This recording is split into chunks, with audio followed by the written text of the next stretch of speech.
When does a couch stop being a couch?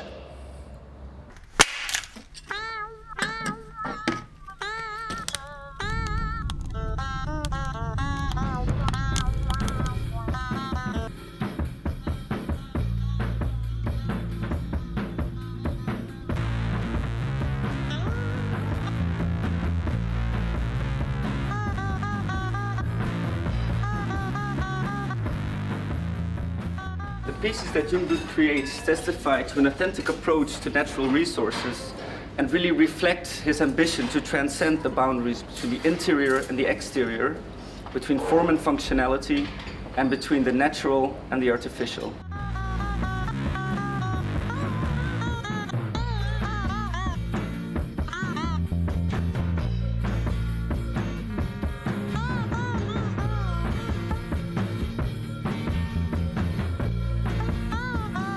What I find very interesting in both the big works and even the small works that Jungblut creates is sort of this love that he has for material, and a love for materials that would maybe otherwise be discarded or ready for the scrap heap.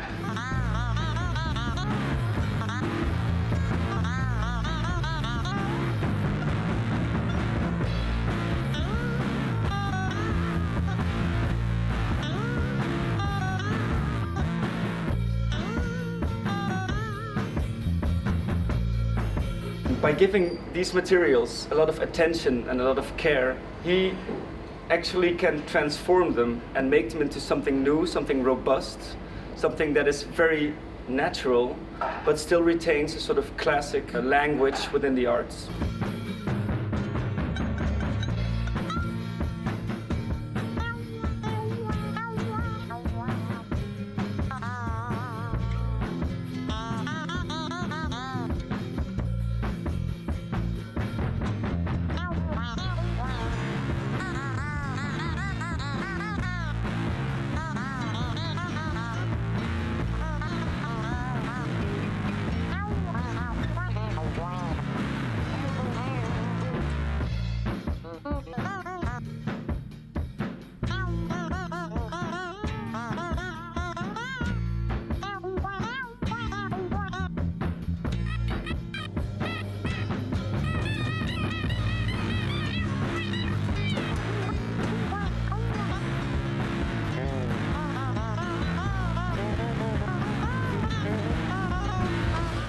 When does a couch stop being a couch?